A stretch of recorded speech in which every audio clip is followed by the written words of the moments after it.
Hello friends, welcome back to Lume biology class number 143 photosynthesis continue करते हुए हम लोग आज हेचेन-स्लैक पाथवे यानी C4 साइकिल के बारे में स्टडी करेंगे। ये वीडियो देखने से पहले एक बार आप पहले फोटो रेस्पिरेशन और केल्विन साइकिल देखो, तभी आपको C4 साइकिल समझ में आएगा। अब C4 साइकिल हुआ ही इसलिए ताकि फोटो रेस्पिरेशन अवॉइड किया जा सके, इसलिए पहले फोटो रेस्पिरेशन और केल्विन साइकिल देखना ज़रूरी है। शुरुआत करता हूँ ये चीज़ जो हम अपने पिछले लास्ट वीडियो में भी डिस्कस किए थे कि RUBP जो रुबिस्को के साथ बाइंड करता है डिपेंड करता है CO2 ज़्यादा है या O2 ज़्यादा है। जब CO2 ज़्यादा होता है तो केल्विन साइकिल और ऑक्सीजन ज़्यादा होता है तो फोटो रेस्पिरेशन की बात करते हैं। अब एनवायरनमेंट में जब लाइट इंटेंसिटी बहुत ज़्यादा हो और टेम्परेचर ज़्यादा हो सराउंडिंग, तो उस वक्त क्या होता है कि प्लांट्स अपना स्टोमेटा क्लोज कर लेते हैं ताकि ट्रांसपिरेशन अवॉइड किया जा सके। और अगर स्टोमेटा क्लोज हो गया तो जो CO2 है एटमॉस्फेयर से मेसोफिल सेल्स तक नहीं पहुंच पाती, और CO2 कम होने की वजह से ब्रूबीज को किसके साथ में रिएक्ट कर जाता है, ऑक्सीजन के साथ में, क्योंकि CO2 कम है ऑक्सीजन ज़्यादा हो जाती है। और high temperature high light intensity होगी तो लाइट रिएक्शन भी ज़्यादा होगा, लाइट रिएक्शन ज़्यादा होगा तो एक तरफ ऑक्सीजन बढ़ रहा है, दूसरा स्टोमेटा बंद होने से CO2 कम हो गया, तो रूबीज को किसके साथ बाइंड हो गया, रूबीज को बाइंड हो गया ऑक्सीजन के साथ, और प्रोसेस हुआ फोटो रेस्पिरेशन। अब केल्विन साइकिल नहीं होता। अब ये तो हो गई नॉर्मल प्लांट्स की बात, लेकिन अगर मैं बात करूं उन प्लांट्स की जो ड्राई एरियाज और ज़्यादा सनलाइट वाले एरियाज में सर्वाइव करते हैं, ड्राई और हॉट एरियाज वाले, जैसे कि डेजर्ट प्लांट्स की अगर अपन बात करें, तो उन प्लांट्स में ऐसे एरियाज में मोस्ट ऑफ द टाइम आपको हाई लाइट इंटेंसिटी और हाई टेम्परेचर ही मिलेगा, इसलिए उनको stomata most of the times क्या रखने पड़ते हैं, क्लोज। अब अगर उन प्लांट्स में ऐसा रहा मोस्ट ऑफ द टाइम्स, अगर स्टोमेटा क्लोज रहा तो most of the time photo respiration होगा और केल्विन साइकिल नहीं होगा, तो उससे उन प्लांट्स का प्रोडक्शन जो है शुगर का वो बहुत बहुत कम हो जाएगा। तो उससे बचने के लिए प्लांट्स ने एक जो नया तरीका निकाला उसका नाम है C4 साइकिल। देखते हैं कैसे ऑपरेट होता है C4 साइकिल या हेचेन-स्लैक पाथवे। देखिए, जो सबसे खास बात है C4 साइकिल की वो है क्रेन्स एनाटॉमी। तो क्रेन्स एनाटॉमी क्या है वो सीखते हैं हम लोग। देखो, सबसे पहले वर्ड देखता हूँ मैं, क्रेन्स। क्रेन्स एक वर्ड होता है जिसका मतलब होता है रेथ लाइक। रेथ मतलब अगर किसी पर्टिकुलर चीज़ को मैं एक रिंग फॉर्म में अरेंज करूँ तो उसको हम कहते हैं रेथ या फिर क्रेन्स, इसलिए इस एनाटॉमी का नाम रखा क्रेन्स। क्यों? क्योंकि इसमें जो सेल्स है वो रिंग लाइक स्ट्रक्चर में सेव जो है वो अरेंज्ड रहते हैं। यहाँ देखो, आप सबसे पहले मैं लीफ का एक सेक्शन दिखाता हूँ आपको, जिसके अंदर ये यहाँ पर ये दिख रहे हैं आपको एपिडर्मिस, ठीक है, ये दोनों एपिडर्मिस हो गई, ठीक है। अब इस एपिडर्मिस के बीच वाले सेल्स लीफ में क्या कहलाते हैं, मेसोफिल सेल्स। तो अब देखिए यहाँ पर ये बीचों बीच यहाँ पे आपको देखने को मिलेंगे वेस्कुलर बंडल्स, ये वेस्कुलर बंडल्स हैं। अब इन वेस्कुलर बंडल्स के चारों तरफ एक रिंग की फॉर्म में कुछ सेल्स अरेंज्ड होते हैं जिनको हम कहते हैं बंडल शीथ सेल्स। क्या नाम रखा, bundle sheath cell. I hope आपको ये सेल्स दिख रहे हैं, ये वाले सेल्स, ये वेस्कुलर बंडल्स के चारों तरफ इस तरह से पूरा रिंग बनाकर रहते हैं। बिकॉज ये कट सेक्शन है इसलिए आपको बाकी का हाफ पार्ट दिख नहीं रहा, बाकी अदरवाइज ये सारे सेल इसके चारों तरफ इस तरह से रिंग बनाकर प्रेजेंट होंगे, और इन सेल्स को हम कहते हैं bundle sheath sales, BMC। Bundle भी, शीथ सेल भी नाम इसलिए रखा, बंडल मतलब क्या हो जाता है, वेस्कुलर बंडल, और शीथ मतलब कवरिंग, यानी वेस्कुलर बंडल के चारों तरफ एक कवरिंग बनाने वाले सेल्स को कहते हैं बंडल शीथ सेल्स। और इन बंडल शीथ सेल्स के बाहर की तरफ ये जो आपको सेल्स दिख रहे हैं ये है मेसोफिल सेल्स। ये तो ऐसे प्लांट्स में ये मेसोफिल सेल्स भी बंडल शीथ के चारों तरफ इस तरह से एक सर्कुलर पैटर्न में रेथ लाइक अरेंजमेंट शो करते हैं, इसलिए हम इसको कहते हैं रेथ या फिर क्रेन्स एनाटॉमी। अब बंडल शीथ सेल और मेसोफिल सेल में जो एक समानता है वो ये है कि इन दोनों के अंदर क्लोरोप्लास्ट होता है और ये दोनों फोटोसिंथेसिस में रोल प्ले करेंगे। एक और फिगर दिखाता हूँ मैं आपको जिससे आपको चीज़ और क्लियर हो जाएगी। ये देखो, यहाँ पर ये बीच में जो यहाँ पे शो कर रखा है ये वेस्कुलर बंडल्स, वेस्कुलर बंडल्स के पास में ये जो सेल्स है ये सारे हमारे बंडल शीथ सेल्स है, और बंडल शीथ सेल के बाहर की तरफ ये जो सेल है जो इस तरह से इलोंगेटेड सेल्स है और एक रिंग लाइक पैटर्न बना रहे हैं, ये जो सारे सेल्स है इन ये सेल्स है अपने मेसोफिल सेल्स। और इन दो सेल्स के बीच में यानी मेसोफिल सेल्स और बंडल शीथ सेल्स के बीच में प्लाज्मोडेस्माटा प्रेजेंट होते हैं। प्लाज्मोडेस्माटा आप समझते होंगे बॉटनी के अंदर प्लांट सेल्स के बीच में दो सेल्स के बीच का जो साइटोप्लाज्मिक कनेक्शन होता है उसको हम कहते हैं प्लाज्मोडेस्माटा। जैसे ये मैंने फिगर ड्रॉ किया यहाँ पे, तो इस फिगर के अंदर आप यूँ समझ लो कि ये सेल नंबर 1 और ये सेल नंबर 2, इन दोनों के बीच में यहाँ जो मैंने कनेक्शन बताया जिससे कोई भी चीज़ सेल 1 से सेल 2 या सेल 2 से सेल 1 में आ जाती है, इसको हम कहते हैं प्लाज्मोडेस्माटा। तो इस तरह के प्लाज्मोडेस्माटा प्रेजेंट होते हैं इन दोनों के बीच में ताकि चीज़ों का एक्सचेंज किया जा सके। अब इन दोनों के बीच में जो मेन डिफरेंसेस है वही C4 साइकिल का मेन पाथवे। तो ये डिफरेंसेस अगर आप अच्छे से समझोगे तब आपको समझ में आएगा कि किस तरह से ये प्लांट्स हाई लाइट इंटेंसिटी के होते हुए भी CO2 का बहुत अच्छा फिक्सेशन कर लेते हैं और फोटो रेस्पिरेशन नहीं होने देते। देखो सीखते हैं हम लोग। सबसे पहले क्लोरोप्लास्ट की बात करूँ, ये बहुत इंपॉर्टेंट क्वेश्चन है नीट के लिए। मेसोफिल सेल्स की बात करूँ तो मेसोफिल सेल्स में जिस तरह के दूसरे मेसोफिल सेल्स हैं उसी तरह के छोटे और ऐसे क्लोरोप्लास्ट होते हैं जिसमें ग्रेना प्रेजेंट है। ग्रेना आई होप आपको मालूम होगा। ग्रेना किसे कहते हैं हम? जो हमारे थाइलाकॉइड्स होते हैं, ये थाइलाकॉइड जब एक दूसरे के ऊपर इस तरह से पाइल ऑफ कॉइन्स की तरह अरेंज होते हैं तो इसको कहते हैं हम लोग ग्रेना। तो इस तरह के ग्रेना प्रेजेंट होते हैं और जो क्लोरोप्लास्ट है उनका साइज छोटा होता है। लेकिन BSc की मैं अगर बात करूँ तो उसमें क्लोरोप्लास्ट का साइज बड़ा है और ग्रेना नहीं होता। ध्यान रखिएगा, क्लोरोप्लास्ट जो है बंडल शीट सेल्स का, उसमें ग्रेना एब्सेंट होता है। इस तरह के क्लोरोप्लास्ट को हम क्या कहते हैं? अग्रेनल क्लोरोप्लास्ट, यानी एक क्लोरोप्लास्ट जिसमें ग्रेना एब्सेंट है तो अग्रेनल क्लोरोप्लास्ट। इसलिए C4 प्लांट्स के लिए हम एक वर्ड यूज करते हैं डाइमॉर्फिक क्लोरोप्लास्ट। डाई मतलब क्या होता है? डाई का मतलब हो गया 2 और मॉर्फिक मतलब मॉर्फोलॉजी, यानी ऐसे क्लोरोप्लास्ट जो दो अलग अलग तरीके की मॉर्फोलॉजी शो कर रहे हैं। जो जैसे यहाँ पे क्लियर दिख रहा है, एक है ग्रेनल क्लोरोप्लास्ट जो मेसोफिल सेल्स में प्रेजेंट है और एक है अग्रेनल क्लोरोप्लास्ट जो बंडल शीथ सेल में प्रेजेंट है। इसलिए हम वर्ड यूज कर रहे हैं डायमॉर्फिक क्लोरोप्लास्ट। जबकि इस तरह के डायमॉर्फिक क्लोरोप्लास्ट हमें C3 प्लांट्स में देखने को नहीं मिलते, जहां पे इनको हम कहते हैं मोनोमॉर्फिक क्लोरोप्लास्ट। नेक्स्ट बढ़ता हूँ पोजीशन की, यानी इनका लोकेशन क्या है। तो हमने अभी देखा कि पहले तो वेस्कुलर बंडल्स के चारों तरफ बंडल शीथ सेल्स है और बंडल शीथ सेल के चारों तरफ क्या प्रेजेंट है? Mesophyll cells. नेक्स्ट वॉल की अगर मैं बात करूँ तो मेसोफिल सेल्स की वॉल एक नॉर्मल प्लांट सेल के वॉल जैसी ही रहती है, जिससे आराम से गैसियस एक्सचेंज पॉसिबल है। बट बंडल शीथ सेल्स एक ऐसे सेल है जिसमें काफ़ी थिक वॉल है और वहाँ पर गैसियस एक्सचेंज पॉसिबल नहीं है, यानी बंडल शीथ सेल के अंदर कोई गैस नहीं आ सकती और वहाँ से बाहर कोई गैस जा नहीं सकती। अब इससे हमें क्या फ़ायदा होगा वो मैं थोड़ी देर में मैं आपको यहाँ पे बताऊंगा। नेक्स्ट बात करूंगा लाइट रिएक्शन की। तो देखो मेसोफिल सेल्स में नॉर्मल ग्रेना प्रेजेंट है तो यहाँ पर लाइट रिएक्शन होगा, बिकॉज हम जानते हैं थाइलाकॉइड मेम्ब्रेन्स में लाइट रिएक्शन होती है, वहीं पे पिगमेंट्स होते हैं। जबकि बंडल शीथ सेल्स में ग्रेना है ही नहीं, तो जब ग्रेना नहीं है तो वहाँ पर लाइट रिएक्शन नहीं हो पाता। अब बिकॉज लाइट रिएक्शन नहीं हो रहा तो ऑक्सीजन इवोल्यूशन भी पॉसिबल नहीं है, इसलिए मेसोफिल सेल में ऑक्सीजन बनता है बट बंडल शीथ सेल में ऑक्सीजन नहीं बनता। अब मेसोफिल सेल जो है अपना उसमें और बंडल शीथ सेल के अंदर जो CO2 फिक्स करने वाला एंजाइम है उसमें डिफरेंस है। ध्यान रखना, मेसोफिल सेल्स के अंदर पेप्केज नाम का एक एंजाइम प्रेजेंट होता है जो कि फिक्सेशन करेगा CO2 का, जबकि बंडल शीथ सेल में प्रेजेंट होता है रूबिस्को। ध्यान से सुनिएगा, ये नीट का क्वेश्चन भी है। बंडल शीथ सेल में क्या प्रेजेंट है? रूबिस्को। और मेसोफिल सेल में क्या प्रेजेंट है? पेप्केज। अब इससे फायदा क्या होगा अल्टीमेटली वो हम अभी मैकेनिज्म में आपको मैं अभी थोड़ा सिखाता हूँ। फिलहाल आपको क्या चीज़ें जो ध्यान रखनी है वो ये कि ऑक्सीजन इवॉल्व नहीं होती किसके अंदर? बंडल शीथ सेल के अंदर। दूसरा, रूबिस्को प्रेजेंट होता है केवल बंडल शीथ सेल में, रूबिस्को मेसोफिल सेल में प्रेजेंट नहीं होगा। अब इससे होने वाला फायदा क्या है वो हम लोग यहाँ पे सीखते हैं। मैं सबसे पहले बात करूंगा मेसोफिल सेल्स की। देखो मेसोफिल सेल के अंदर लाइट रिएक्शन होगी बिल्कुल, क्योंकि उसके अंदर ग्रेनल क्लोरोप्लास्ट होता है। अब लाइट रिएक्शन होगी तो ऑक्सीजन भी रिलीज होगा। अब अगर ऑक्सीजन रिलीज होगा, फोटो रेस्पिरेशन कब हुआ था?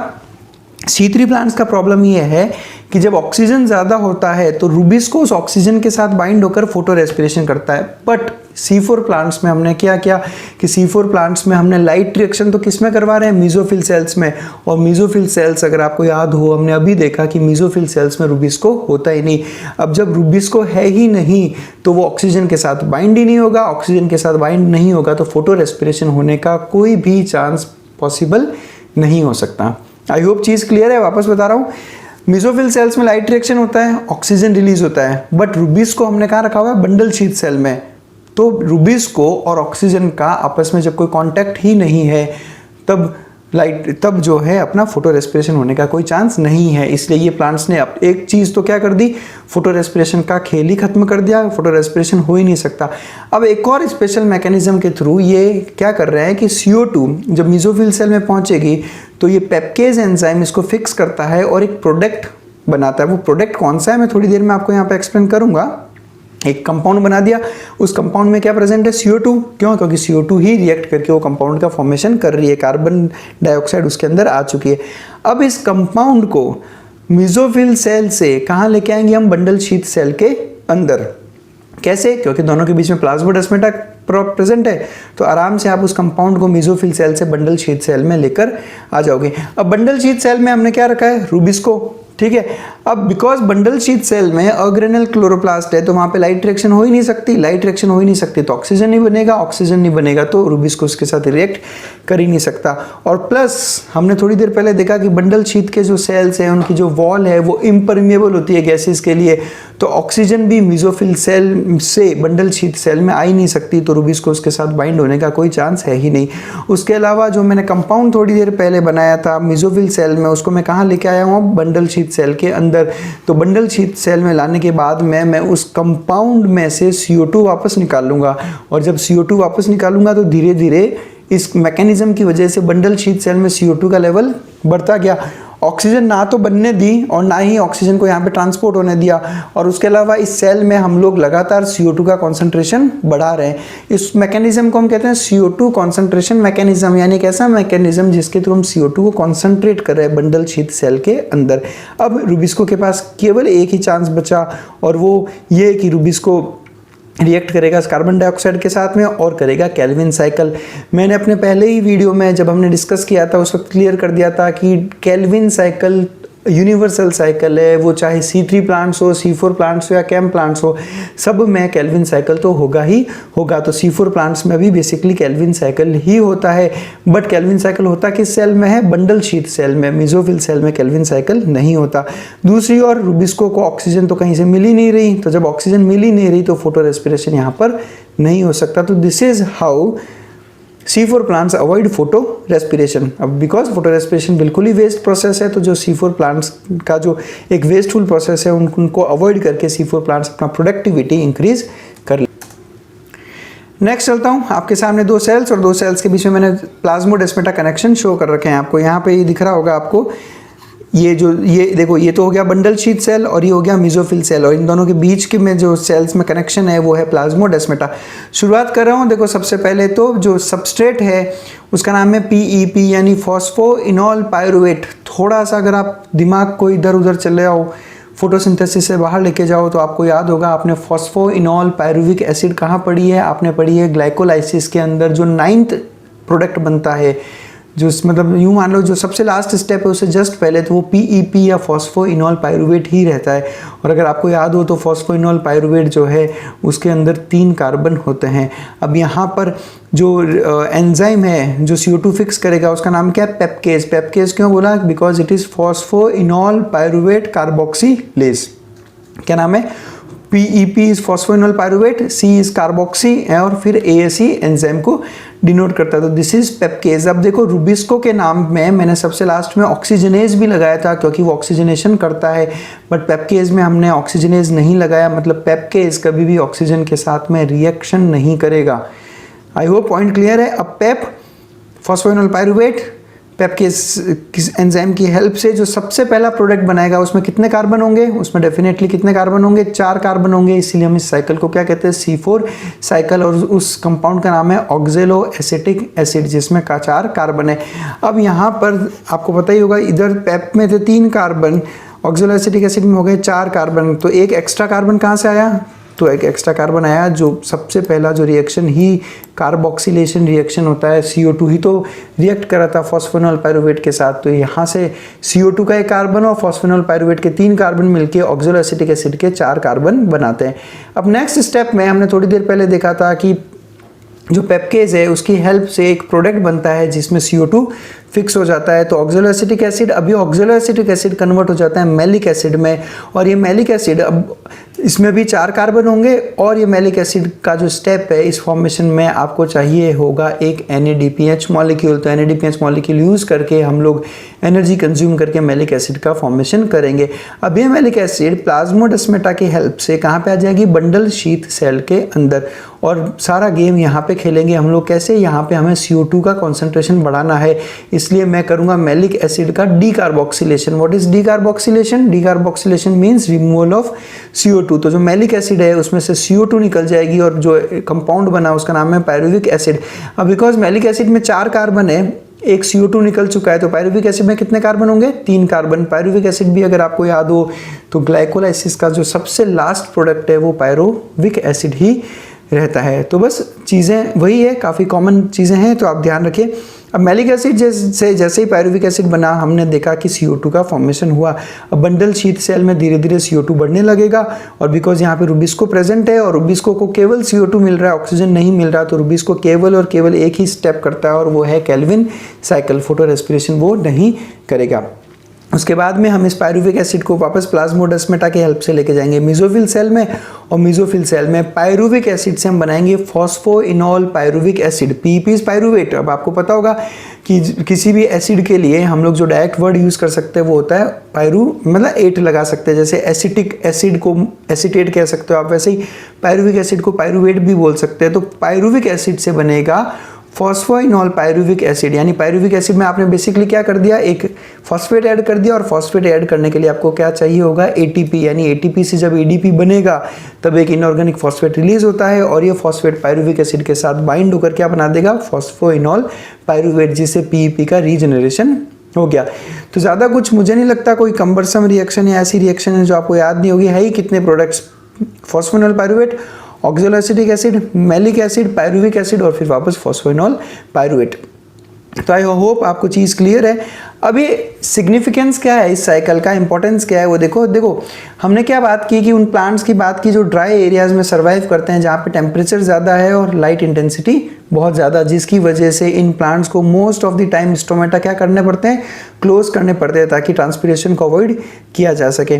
अब CO2 जो है ट्रांसपीरेशन अवॉइड करने के चक्कर में स्टोमेटा बंद कर दिया। स्टोमेटा बंद करते ही CO2 जो है मेसोफिल सेल्स में कॉन्सेंट्रेशन उसका कम होने लगेगा। अब जब कॉन्सेंट्रेशन कम होने लगेगा तो वहाँ पर जो है फोटो रेस्पिरेशन नहीं हुआ। अब देखो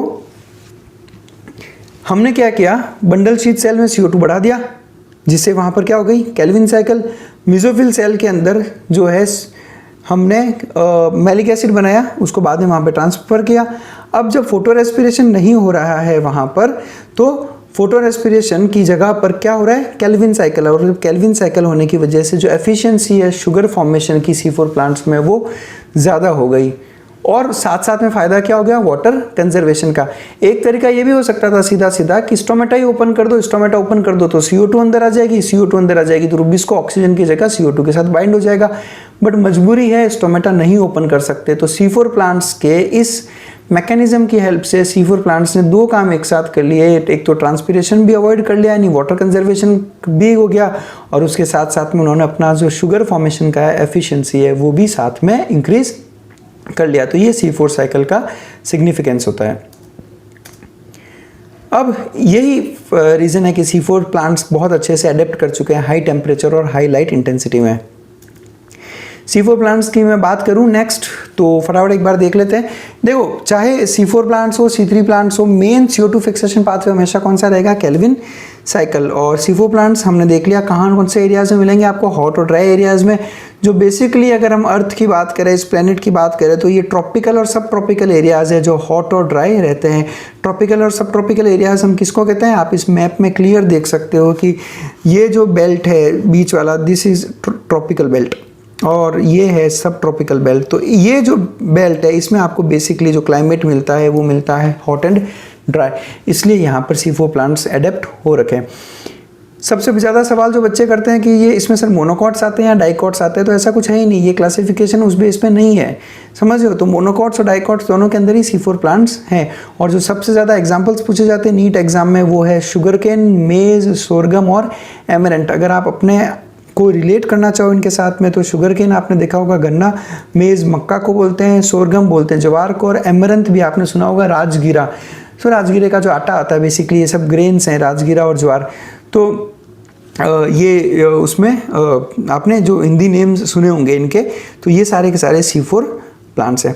अब C4 प्लांट्स का ऑब्वियसली बायोमास प्रोडक्टिविटी है जो वो है जो ज़्यादा होता है C4 साइकिल की वजह से, क्योंकि फोटोसिंथेसिस का एफिशिएंसी इन्होंने इंक्रीज किया है। कुछ सवाल जो मोस्ट टाइम एग्जाम में पूछे जाते हैं कि लाइट रिएक्शन और डार्क रिएक्शन C4 प्लांट्स में कहाँ कहाँ होता है, तो सिंपल सा जवाब है लाइट रिएक्शन कहाँ होगा, मेसोफिल सेल्स में, और डार्क रिएक्शन मेसोफिल सेल में भी होगा और बंडल शीथ सेल में भी होगा, क्योंकि बंडल शीथ सेल में भी CO2 का फिक्सेशन हुआ है। नेक्स्ट सवाल है कि कितनी बार कार्बोक्सिलेशन होता है C4 प्लांट्स में, तो 2 बार होता है, एक बार मेसोफिल सेल्स में और एक बार BSC के अंदर। BSC की तो रुबिस्को और मेसोफिल सेल्स में पेप्केज, और BSC के अंदर इनफैक्ट डीकार्बोक्सिलेशन भी होता है, किसका, मैलिक एसिड का। डिफरेंसेस देख लेते हैं एक बार C3 प्लांट्स और C4 प्लांट्स में। देखो वीडियो देखो, डिफरेंसेस मेरे बताने से पहले खुद सोचो इसके बारे में, वीडियो पॉज करते करते अपने आंसर्स दो, उसके बाद में वीडियो को कंटिन्यू करो। प्राइमरी CO2 एक्सेप्टर बताओ C3 प्लांट्स में, तो हम कहेंगे सर RUBP जो 5 कार्बन का बनता है, और C4 प्लांट्स में फॉस्फोनिल पायरुवेट जिसमें 3 कार्बन है। नेक्स्ट है सबसे पहला प्रोडक्ट, तो C3 प्लांट्स में 3 कार्बन का फॉस्फोग्लिसरिक एसिड और C4 प्लांट्स में 4 कार्बन का ऑक्जेलो एसिटिक एसिड, और इसीलिए इनके ऐसे नाम भी हैं साइकिल्स के। क्लोरोप्लास्ट, तो C3 में आप बोलोगे मोनोमॉर्फिक क्लोरोप्लास्ट और C4 में बोलोगे डाइमॉर्फिक, जो हमने थोड़ी देर पहले डिस्कस किए। क्रैन्स एनाटॉमी C3 में नहीं होता, C4 में होता है। फोटो रेस्पिरेशन C3 में होगा, C4 में नहीं हो सकता। CO2 यूटिलाइजेशन, मतलब कौन से प्लांट्स CO2 को बहुत अच्छे से यूटिलाइज कर लेते हैं, तो C3 प्लांट्स लेस एफिशिएंट है, C4 प्लांट्स का एफिशिएंसी ज़्यादा है। Reason CO2 concentration mechanism. Energy expense की अगर हम बात करें तो इस मामले में C3 प्लांट्स की जो एनर्जी यूज़ करता है एक ग्लूकोज मॉलिक्यूल के सिंथेसिस के लिए, C3 प्लांट्स कम है और C4 प्लांट्स ज़्यादा एनर्जी यूज़ करता है।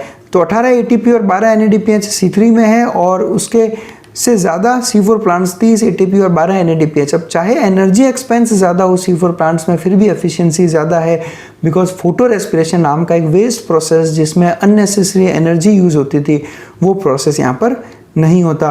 और CO2 फिक्सिंग एंजाइम की बात करें तो C3 में रुबिस्को और C4 प्लांट्स में रुबिस्को और पेप्केज। नेक्स्ट एक टेबल दे रखा है NCERT में, जो NCERT ने कंप्लीट नहीं किया है। उसमें NCERT ने एक तरफ करेक्टर्स, फिर आपको ही वो टेबल फिल करने को कहा गया है C3 प्लांट्स, और एक तरफ C4 प्लांट्स में। तो बहुत से बच्चों को उसमें कुछ कन्फ्यूजन्स रहते हैं, तो मैं टेबल भी यहाँ पे डिस्कस कर लेता हूँ। देखो इस टेबल में जो मोस्ट ऑफ द क्वेश्चंस थे वो मैंने पिछले अभी जस्ट जो डिफरेंसेस थे उसमें कवर कर लिए, तो जो कवर नहीं हुए वो मैं आपको यहाँ पर एक्सप्लेन कर देता हूँ। सबसे पहले NCERT ने पूछा है कि cell type in which the Calvin cycle take place, कि कौन से सेल में केल्विन साइकिल होता है, तो C3 प्लांट्स में मेसोफिल सेल्स, वहाँ तो डिफरेंशिएशन ही नहीं है, और C4 प्लांट्स में हमने अभी देखा BSC। नेक्स्ट वो पूछ रहा है कि जो सबसे पहला कार्बोक्सिलेशन हुआ है यानी इनिशियल कार्बोक्सिलेशन वो कहाँ होता है, तो दोनों ही में केस में मेसोफिल सेल्स के अंदर। कितने सेल के टाइप्स होते हैं जो CO2 फिक्सेशन करते हैं, तो C3 में केवल 1 और C4 में 2। कौन कौन से, मेसोफिल और BSC। कौन से सेल्स में रुबिस्को होता है, तो C3 में तो मेसोफिल, C4 में BSC। CO2 फिक्सेशन रेट, अब जो मैं आगे 4 पॉइंट्स बता रहा हूँ वो ध्यान से सुनना। पहला वो पूछ रहा है कि जब हाई लाइट कंडीशंस होगी तो CO2 फिक्सेशन रेट कैसी होगी यहाँ पे।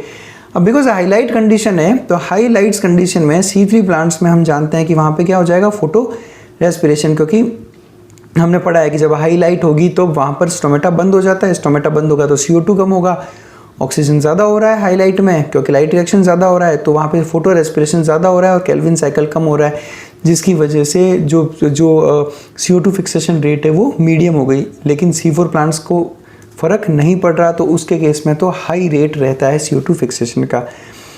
क्या फोटो रेस्पिरेशन प्रेजेंट होगा लो लाइट इंटेंसिटीज़ में, तो आप सोचिए लाइट इंटेंसिटी कैसा है, कम, तो क्या फोटो रेस्पिरेशन होगा।